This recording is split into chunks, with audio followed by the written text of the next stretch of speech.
श्री शिवाय नमस्तुभ्यम, हर हर महादेव, जय महाकाल, जय माता रानी। कैसे हैं आप सभी लोग? देखिए, आप सभी को पता है कि चैत्र नवरात्रों की शुरुआत हो चुकी है और कल है नवरात्रे का बुधवार का दिन और द्वितीया तिथि। आपको 31 हरे मूंग और 7 दुर्वा वाला उपाय आज के दिन सभी लोगों को करना है। आपके जीवन के जितने कष्ट होंगे, जितने दुख होंगे, जितनी भी तकलीफें होंगी, वो सारी खत्म हो जाएगी। आपकी कामना निश्चित रूप से पूरी जरूर होगी। पूज्य गुरु जी की कथा से सुनकर के और समझ करके पूरे उपाय को बड़े ही विस्तार से बताऊंगा, परंतु उससे पहले आप सबसे एक छोटी सी प्रार्थना कि जो लोग पहली बार आए हैं चैनल को सब्सक्राइब जरूर कीजिएगा और वीडियो को लाइक करके देवादिदेव महादेव जी का कोई सा भी प्यारा नाम कमेंट बॉक्स में लिखना मत भूलिएगा। साथ ही साथ माता रानी का जो भी प्यारा नाम आपको आता है वो आपको जरूर लिखना है। इस पूरे वीडियो के अंदर हम लोग 3 महा उपायों के बारे में बात करेंगे जो ना सिर्फ आपकी घर की सारी समस्याओं को दूर करेगा, अगर बच्चों से संबंधित किसी भी तरीके की कोई समस्या चल रही है, आपकी कामना पूरी नहीं हो रही है, शरीर में शारीरिक और मानसिक कष्ट बहुत ज्यादा रहते हैं ना, तो इस दिन इस उपाय को करना मत भूलिएगा। पूज्य गुरु जी ने जैसा बताया बिल्कुल वैसा ही आसान भाषा में बताऊंगा। ध्यान से सुनते जाना, समझने की कोशिश करना। सबसे पहले बात करते हैं पहले वाले उपाय की। ठीक है, पहला वाला उपाय किन लोगों को करना है? देखिए, ये जितनी भी माताएं बहनें मेरे इस वीडियो को सुन रही हैं, देख रही हैं ना, उन सभी के लिए ये पहला वाला उपाय अपने बच्चों के लिए। देखिए, अगर आपको लगता है आपके बच्चे पढ़ाई लिखाई में ज्यादा ध्यान नहीं देते हैं, पढ़ाई लिखाई में उनका मन नहीं लगता है, पढ़ाई लिखाई करते भी हैं लेकिन उन्हें कुछ याद नहीं होता है ना, या फिर थोड़ा सा दिमाग से कमजोर हैं, आपकी बात नहीं मानते हैं, गलत रास्ते पर जा चुके हैं, अपशब्द बोलते हैं, है ना, तब आपको इस नवरात्र के दिनों में, इस बुधवार के दिन आपको ये उपाय करना है। 31 हरा मूंग और 7 दूर्वा का उपाय। ध्यान से सुनना कैसे करना है। आपको लेनी होगी हरी मूंग। कौन सी वाली हरी मूंग लेनी है? जो आपको स्क्रीन पर नजर आ रही है ना, बिल्कुल खड़ी हरी मूंग आपको लेनी है, इस तरीके की। ठीक है, ले लोगे। कितना लेना है? 31। सारे आखा दाना होने चाहिए, एकदम टूटा फूटा नहीं होना चाहिए। दूसरे नंबर पर आपको चाहिए होगी दुर्वा। अब दुर्वा लेने का क्रम पूज्य गुरुजी ने बताया इस वाले उपाय के अंदर। वो क्या बताया कि आपको जो दुर्वा लेनी है ना, वो इस क्रम में लेनी है कि या तो आप 3 लो, या आप 5 लो, या आप 7 लो। इस क्रम में आपको दुर्वा लेनी है। और जो भी दुर्वा होनी चाहिए वो देसी दुर्वा होनी चाहिए। ऐसा नहीं है आप दूसरे किसी किस्म की दुर्वा ले लें। जो भगवान पर चढ़ाई जाती है वो देसी दुर्वा आपको लेनी है। और दुर्वा का भी क्रम बताया है कि आपको 3 गांठों वाली दुर्वा चाहिए। अब भैया ये थोड़ा सा कठिन हो जाता है, तो ध्यान से समझना किस तरीके से। जैसे आपके पास में ये देसी दुर्वा होती है, राइट, तो आपको क्या करना है ना कि गांठें गिननी है। इस तरीके से जो दुर्वा में पत्तियां निकली हुई रहती है ना, तो यहां पर आपको गांठें नजर आएगी, इस जगह पर, इस जगह पर और इस जगह पर। जैसे आप यहां पर देख पा रहे हो, ये एक गांठ ये रही, है ना, एक गांठ ये रही, कुछ इस तरीके से। जैसे ही आपकी 3 गांठें हो जाए, वहां से दुर्वा तोड़ देना। आपको 3 गांठों वाली, या तो आप 3 दुर्वा ले लेना, 5 दुर्वा ले लेना, या 7 दुर्वा ले लेना। ठीक है, इससे ज्यादा नहीं चाहिए। जो आपने 31 हरे मूंग के दाने लिए हैं वो, और ये वाली जो दुर्वा है, इन दोनों को ही आपको किसी भी एक दोने के अंदर, ठीक है, कोई कटोरी ले लो, लेकिन कटोरी आपको छोड़ के आनी पड़ेगी, तो गुजारिश करूंगा आप दोने ले लेना। इस तरीके से दोना लेना, इसी के अंदर आपको वो हरे मूंग रख देने हैं और साथ ही साथ आपने जो दुर्वा ली है वो दुर्वा भी आपको इसी के अंदर रख देनी है। इसी के साथ आपको एक दीपक प्रज्वलित करना है, मतलब कि आपको तैयार करना है। जो दीपक आप तैयार करेंगे, इसके अंदर आपको लगानी है गोल बाती। ठीक है, ये चीज ध्यान रखना। इसके अंदर लगाओगे गोल बाती और इसके अंदर भरोगे गाय का घी। गाय का घी, मैं सारी चीजें लिख भी देता हूं ताकि आपको अगर लैंग्वेज में समझ में ना आए तो आप देख सकें। ठीक है, अब आपको क्या करना है कि जो भी माताएं बहनें अपने बच्चों के लिए, परिवार के किसी भी व्यक्ति के लिए आप जब ये उपाय करते हैं ना, तो जिसके लिए उपाय करते हैं उस बच्चे से आपको एक बार इस कटोरी को टच करवा देना है, उसका हाथ जरूर टच करवा देना है ना। और इसे लेकर के और एक दीपक को लेकर के आपके घर के आसपास जो भी गणेश जी का मंदिर हो, ध्यान रखना, चाहे वहां पर गणेश जी की कोई प्रतिमा ही क्यों ना हो, किसी भी मंदिर में, वहां पर आपको जाना है। वहां जैसे ही आप जाएंगे, सबसे पहले आपको करना क्या है कि जो आपने एक दीपक तैयार किया है, इस दीपक को आपको गणेश जी का जो ये टूटा हुआ दांत होता है ना, टूटा वाला दांत, इस टूटे हुए दांत की तरफ यहां नीचे जमीन पर आपको प्रज्वलित कर देना है। ध्यान रखना, डायरेक्ट जमीन पर दीपक मत रखना, इसके नीचे गेहूं के दाने, चावल के दाने, फूलों की पत्तियां कुछ भी लगा देना, लेकिन लगाना जरूर, आसन जरूर लगाना, लेकिन जमीन पर रखना है। ऐसा नहीं है आप उनके समक्ष में उनके ऐसे ही करके रख दो, ऐसा नहीं है। दीपक लगाना अपने बच्चे का नाम, गोत्र और उसकी कामना करके, और सेम उसी का नाम, गोत्र और कामना कह के जो आपने एक कटोरी ली है ना, उस कटोरी को भी आपको इसी दीपक की बगल में जमीन पर रखना है। मैंने काफी सारे लोगों को देखा है, कुछ भी चीज चढ़ाते हैं तो गणेश जी के इस हाथ में रख देते हैं, यहां पर रख देते हैं, यहां पर रख देते हैं, यहां फंसा देते हैं दुर्वा को। ऐसा नहीं करना है।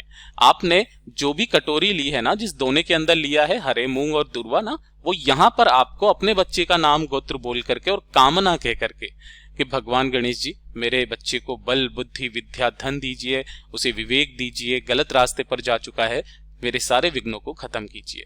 तो ऐसी कामना करने के पश्चात जब आप वहां से आएंगे तो गणेश जी के सामने जो भी फूल रखा हुआ रहे, आपको मात्र एक फूल वहां से उठा करके लेकर के आना है, अपने घर पर लाना और अपने बच्चे को इस फूल को सुंघा देना। बस जो जो बुधवार पड़े उस दिन आप ये वाला काम करना स्टार्ट कीजिए। धीरे धीरे करके आपका बच्चा जो है ना, वो रास्ते पर आने लगेगा। पूज्य गुरुजी का बहुत ही अद्भुत और अचूक उपाय है, जरूर कीजिएगा। यहां तक गुरुजी ने कहा कि आपके बच्चे को कहने की जरूरत नहीं पड़ेगी, वो स्वतः ही पढ़ने बैठ जाएगा। बात कर लेते हैं दूसरे वाले उपाय की। दूसरा वाला जो उपाय है ना, ये होगी आपकी कामना, आपकी इच्छा पूर्ति के लिए, है ना। ये जो चैत्र नवरात्र का बुधवार होता है ना, बहुत बड़ा दिन होता है, और इस दिन आपको अपनी इच्छा की पूर्ति के लिए, अपनी कामना की पूर्ति के लिए 5 दुर्वा और 5 बेलपत्र वाला उपाय जरूर करना है। आपको लेनी होगी इस तरीके से 5 बेलपत्र जो कहीं से भी खंडित ना हो, टूटी कटी फटी कुछ भी ना हो, एकदम सुंदर सी, और इसी के साथ में 5 दुर्वा आपको लेनी है। ठीक है। अब इस वाले क्रम में गुरुजी ने ये नहीं बताया कि कितने गांठों वाली चाहिए। आपको क्या करनी, सिंपली 5 दुर्वा देसी वाली ले लेनी है, और थोड़ा सा लेना होगा आपको शहद। ठीक है, थोड़ा सा शहद लेना, और थोड़ा सा ही लेना होगा आपको लाल चंदन। इजीली आपको मिल जाएगा। वैसे तो पूज्य गुरुजी हमेशा किसके बारे में कहते हैं, जो ये मुठिया रखी है इसके बारे में कहते हैं, राइट। इसे घिस करके काम में लिया कीजिए, नहीं है तब आप ये ले लीजिए। वैसे ये वाली जो चीज है ना, बहुत सिंपल रहता है। आप अगर एक लकड़ी खरीदेंगे 100 या 150 रुपए की आ जाएगी, जो आपकी साल 2 साल तक चलेगी। मैं खुद भी यही करता हूँ। ठीक है, मेरा जो पूजा का थैला होता है उसके अंदर पत्थर घिसने का और ये ऐसा सब कुछ रखा हुआ रहता है, और 1 लोटा शुद्ध जल अपने घर का। इन सभी चीजों को लेकर के पहुंच जाना बाबा के मंदिर शिवलिंग के पास में। किस समय जाओगे, किसी भी समय पर, है ना। उत्तर दिशा, नॉर्थ डायरेक्शन की तरफ मुंह करके खड़े हो जाना। सबसे पहले जो आपने 1 लोटा शुद्ध जल लिया है ना, उसे आपको महादेव जी की शिवलिंग पर समर्पित करना है। ओम नमः शिवाय, श्री शिवाय नमस्तुभ्यम पंचाक्षरी मंत्र या षडाक्षरी मंत्र का स्मरण करते हुए जब आप ये जल पूरा समर्पित कर देंगे, समर्पित कर देने के पश्चात जो आपने 5 बेलपत्र लिए हैं, है ना, इन 5 बेलपत्र की जो ये नीचे की डंडी होती है ना, इस डंडी पर आपको शहद लगाना है। 5 बेलपत्र की डंडी पर शहद लगा लेना, और जैसे ही आप यहाँ पर नीचे वाली डंडी पर, यहाँ पर नहीं लगाना, कहीं पर भी नहीं, केवल आपको यहाँ पर इस जगह पर आपको शहद लगाना है। 5 बेलपत्र पर लगाने के पश्चात एक के ऊपर एक 5 बेलपत्र को आपको रखने हैं, है ना। अपनी कामना कह करके इन सभी बेलपत्रों को आपको शिवलिंग के ठीक ऊपर समर्पित करने हैं। किस तरह से समर्पित करोगे कि सभी की डंडियां रहेगी जलाधारी की तरफ, बीच वाली पत्ती का मुख रहेगा आपकी तरफ, क्योंकि आप इस साइड में खड़े हुए हो। अपनी कामना कह करके यहां पर रख दिया। इसी के साथ में आपको एक बार और कामना कहनी है।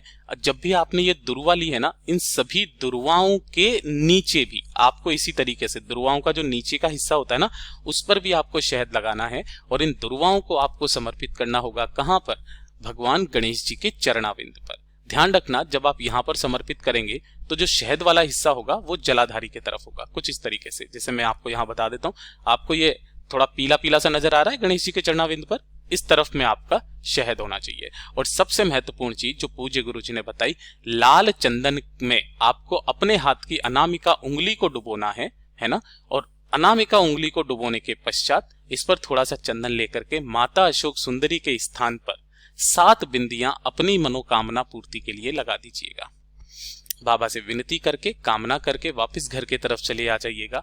आपकी जो भी कामना होगी इन नवरात्रों में पूरी निश्चित होगी। पूज्य गुरु जी का बहुत अद्भुत और अचूक उपाय है, जरूर कीजिएगा।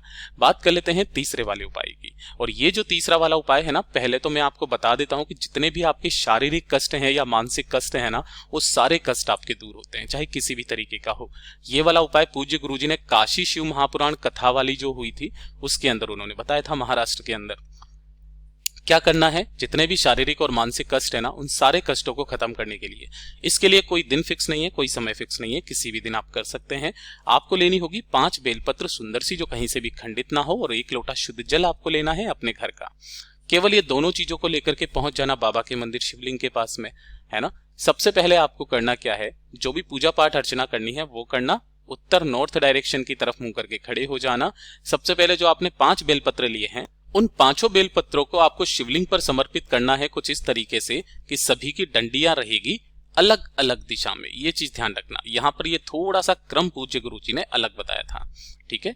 ये जितनी भी बेलपत्रियों की डंडियां हैं आप देख सकते हो, जैसा मैं चित्र के अनुसार बताने की कोशिश कर रहा हूं। सभी की डंडियां अलग अलग दिशा में रखना।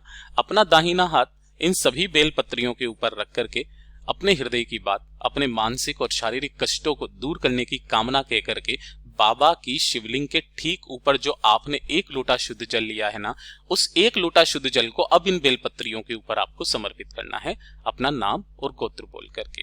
जब आप इन्हें समर्पित कर दें, समर्पित कर देने के पश्चात इन सभी बेलपत्रियों को आपको घर पर उठा करके लेकर के आना है।